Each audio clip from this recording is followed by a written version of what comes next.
journey to take back our state's destiny, to chart a new path, one that is built on the foundation of an economy that is fair for the middle class, where hardworking Floridians have every opportunity to get ahead because their government is looking out for their interest.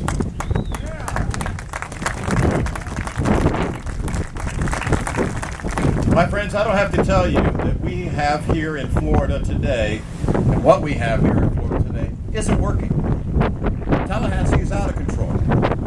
Governing for the people has been replaced with cronyism and government on the fringes. The voice of the people has been silenced by the financial bullies and the special interests. Other than a few legislators, and thank you for being here, you really have no advocate there anymore. It is really disappointing that it has come to this. Governor Scott went to Tallahassee on a platform of being an outsider, someone who would shake up the town, put special interests in their place, and take on the excesses of the legislature. Nice flyover. Well, as we all know, that didn't even last a day. Overnight, he went from taking on Tallahassee to becoming the example of what's wrong with the place. The seat that you occupied, the people occupied, at the table was replaced by a revolving door of special interest, each anteing up hundreds of thousands of dollars for the governor's re-election fund to ensure their voice was heard and not yours. The more I watched Rick Scott govern, the partisanship, the deals, always putting the special interests ahead of your interests, and the more I heard from you, the people, I knew it was time to take Florida in a better direction. So today,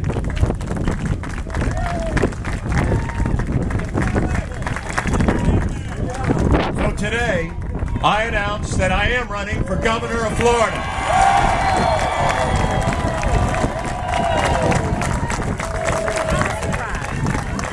And the reason is to put you back in charge.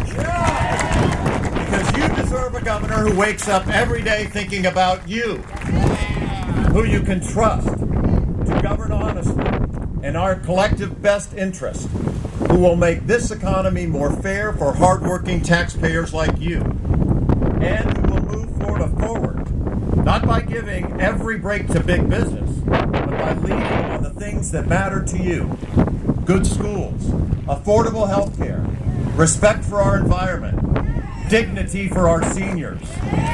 Because that's who I am, and that's what I believe in, and that's what I'll do if you help me become your next governor.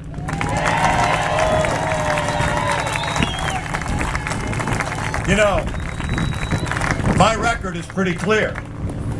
Putting the people first.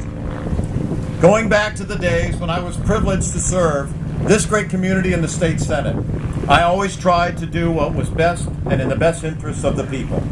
And I am proud of my record as your governor. Investing in public education and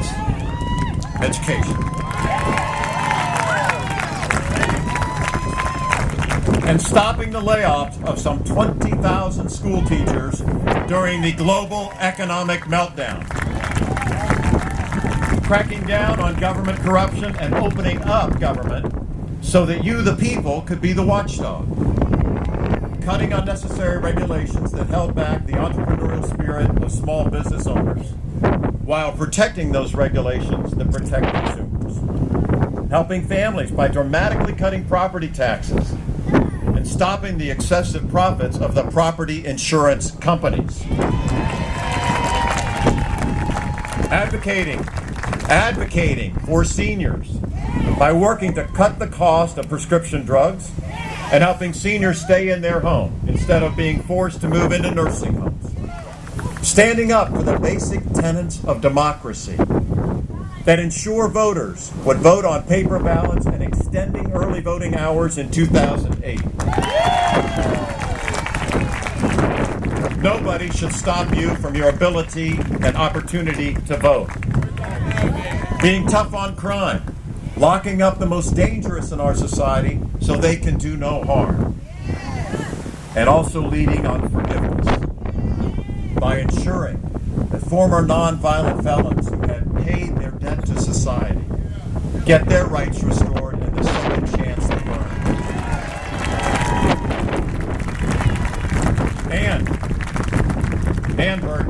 on the environment, working to help the Gulf Coast recover from the oil spill, reducing the pollution to our precious Everglades, and supporting green energy. This was our record, one of putting Florida families ahead of partisan politics, making sure the middle class was put ahead of partisan and extremism, and trying to work with willing members of both parties to move our Florida ahead and forward. And we can do so much more. I know it. I know it in my heart. Right now, we have an economic plan led by Governor Scott that is entirely focused on giving away money to corporations. That may be a great way to take care of your friends and raise campaign dollars, but that's no way to build an economy that is built to last.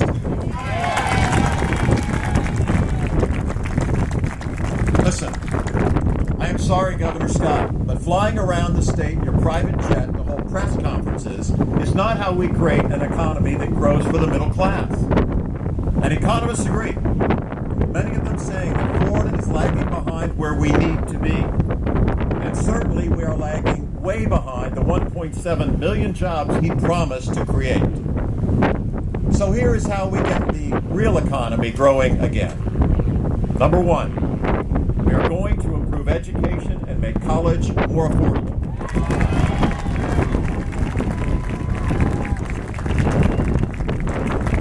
When I talk to CEOs, they tell me the number one thing they worry about is the availability of a qualified workforce.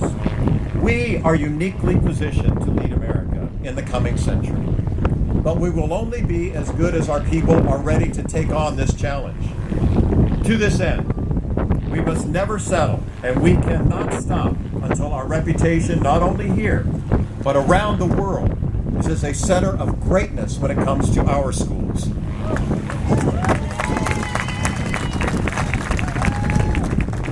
And we will set a date. We will set a date. By 2020, we want to be in the top 10%, not just in America, Charlie, but in the world, in reading, math, science, and technology. And we should wake up every morning asking ourselves, what are we doing today to make sure our students succeed tomorrow? Sadly, while our teachers work so very hard to make our schools great, the support they receive from our governor is pitiful. And it's just not right. Four education commissioners in 3 years, budget cuts, constantly moving targets on accountability, and a governor who cares so little about education that he didn't even come to his own education summit. But he did take time to go to the Tea Party convention the same week. As your governor, we will get back to where teachers are the centerpiece of our education policy. Every child in our state deserves a high-quality teacher, and we must pay those high-quality teachers what they are worth.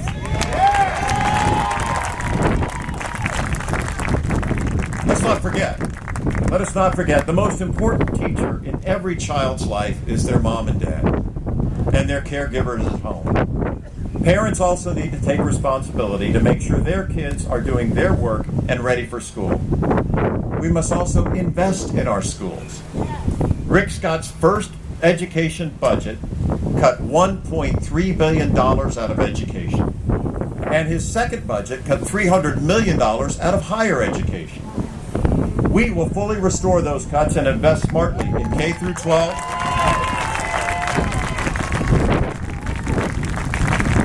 to hire the very best teachers and give our kids the best chance to prepare for a job or college. On college education, we must continue to strive to make our universities great, and we must keep working to keep college affordable. I will reverse Governor Scott's cuts to Bright Future scholarships. That promise should not have been broken. And will propose an expansive new program that will incentivize students to stay in school and earn their graduate degree in key science, technology, engineering, and medical programs if they agree to stay in our beautiful Florida. Number two, We are going to refocus our tax policy to provide tax cuts for the middle-class families and small businesses in Florida. Today, Florida's tax policy only works if you are a special interest with the lobbyist. But if not, if you are an everyday person or a small business person. But it is everyday people and small business people all across our state who are the true engine of our economy. Let me give you one example. It is a glaring one, and the press has written about it extensively. Just this year, Governor Scott arranged to ensure that one of his largest campaign contributors would receive a $52 million contract from Citizens, the state's property insurance company. It was a sweetheart deal, driven directly out of the governor's office. But at the same time, and not widely reported, he vetoed funding for the National Entrepreneur Center, a great Orlando community-based organization that exists for one reason only, to help small businesses get off the ground through training and venture capital. Under this administration, big business, big contributor, big lobbyists, they're the winners, while everyday small business people are the losers. As governor, we're going to have a tax policy that puts you, the people, first, and when we can, cut taxes, and I do believe in cutting taxes. It is you, the people, who will get the relief. And when we spend money to help business, we're going to use it to grow the economy from the middle class out and not simply give it away to supporters.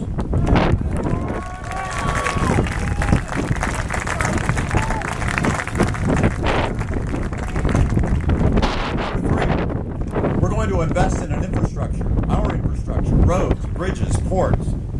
To grow this state for the middle class, we must have the finest infrastructure in the world. We are going to modernize our roads and ports, ensuring that all of Florida's major ports have access to the new, bigger Panama Canal ships that are coming. And that all of those ports have ready access to move cargo onto roads and onto rail. And we are going to laser focus on growing the Space Coast, home of some of the smartest engineers and scientists in the world. In the post-shuttle era, we must work to turn Port Canaveral into one of the world's leading transportation hubs, a place where goods and services can be shipped by rail, road, water, air, or space. And yes, my friends, we are going to renew the effort to create high-speed rail and mass transit systems.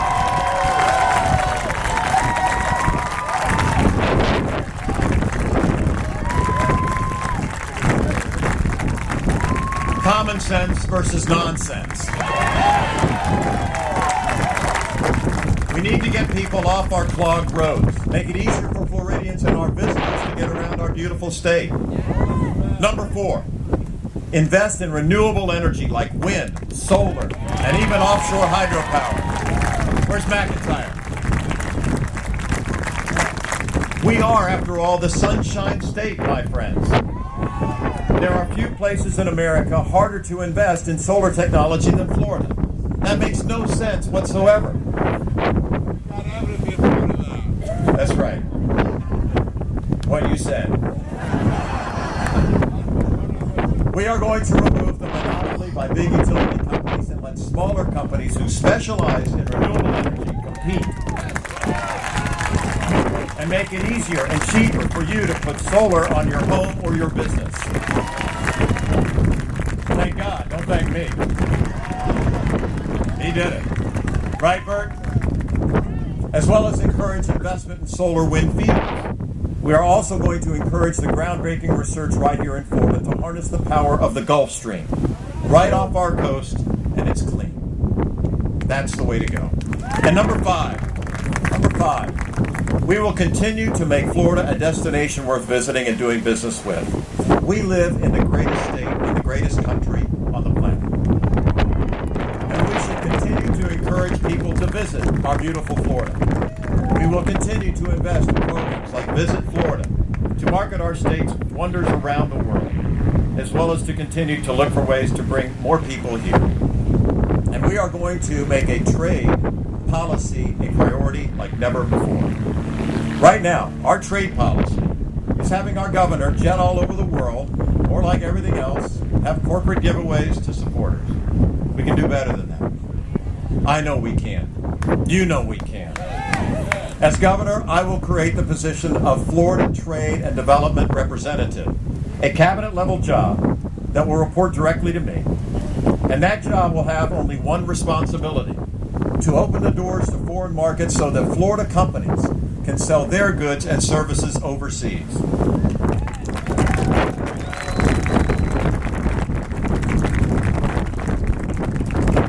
Because there is one thing I know for certain. If we make Florida the trade beacon for Latin America and the rest of the world, we will create tens, if not hundreds of thousands of good-paying jobs for homegrown small businesses right here in our Florida.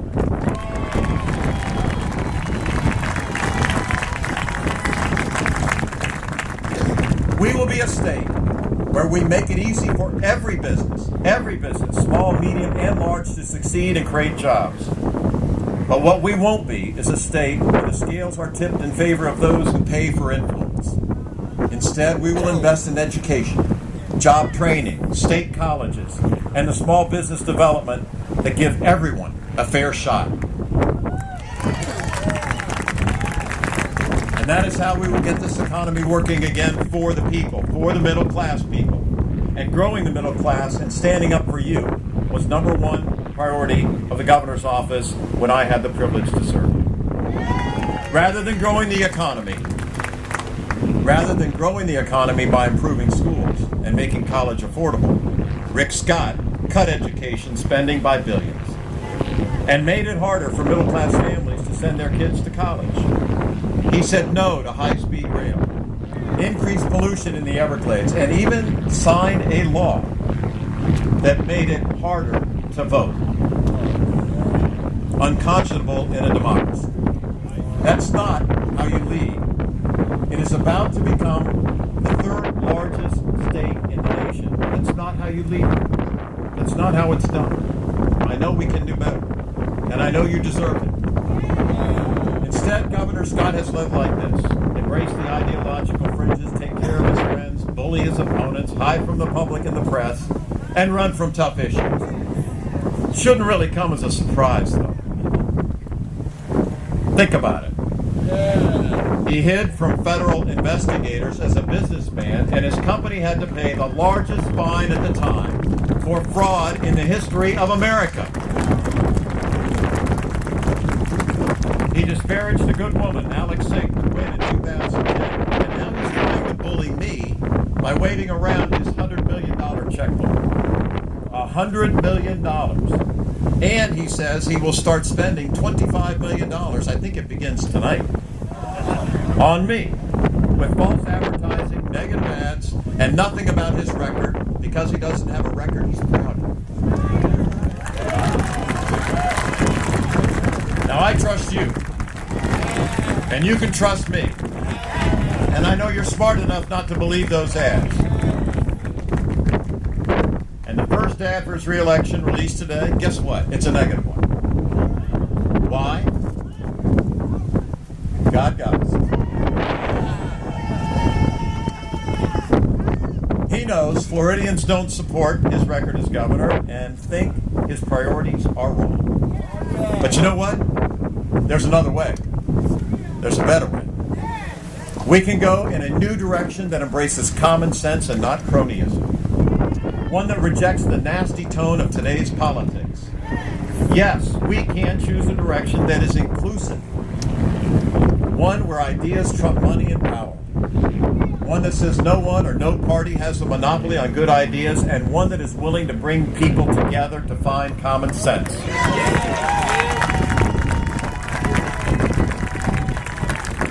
Listen, my friends, I love Florida, and I know you do too. I love her with all my heart. We are a state that embraces outsiders, even outsiders like Rick Scott. For now. People come here because we are a state where traditionally any middle-class American can live the American dream and can do it living in paradise.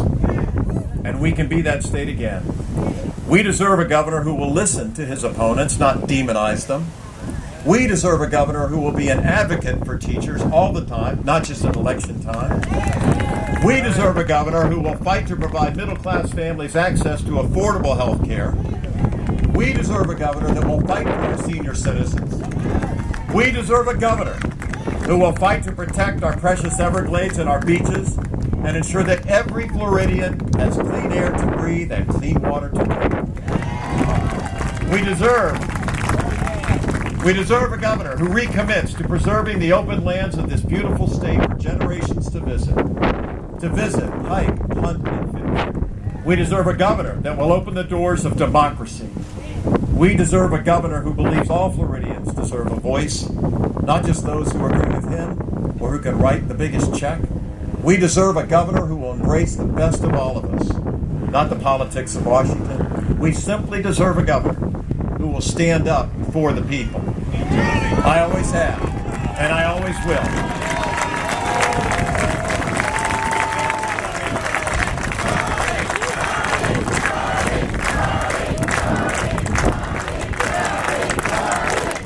Thank you.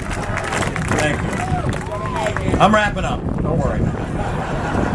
The far right wing seems to think it important to make much of my party affiliation. That is precisely what is wrong with politics today. Rick Scott, like his gang, and this gang in Washington, and here in Florida, seem to think that the only way to govern is from the fringes. That anyone who doesn't agree with them on everything is an enemy, or worse yet, somehow not as patriotic. That is why Washington is so dysfunctional and why state government has lost its way here. When the people give you the honor of being their governor, you aren't the governor of any one party. You're the governor for all Floridians.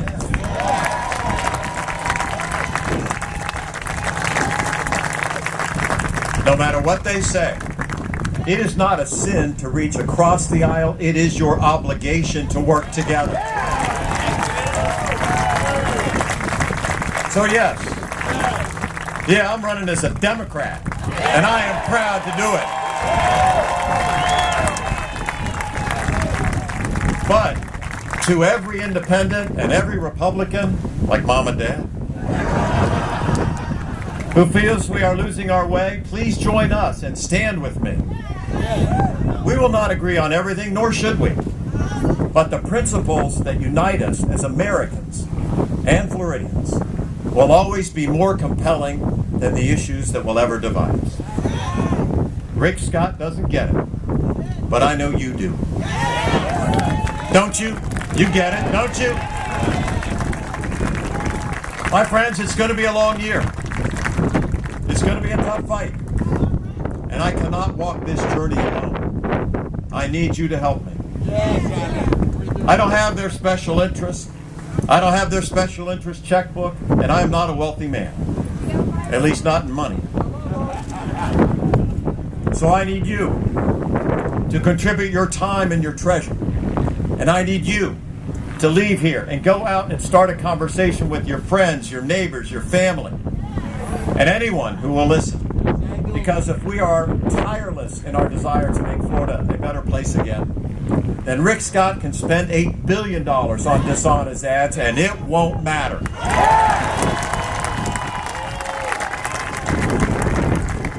You know why? Because we will have an army of angels every day on our side to support us through this. And in 1 year from today, we will come back here that night, and we will celebrate a great victory. A victory for the people, because you deserve it. The time is now. I love Florida because you are here and you are watching. You love her too. She deserves better, and we're going to give it to you.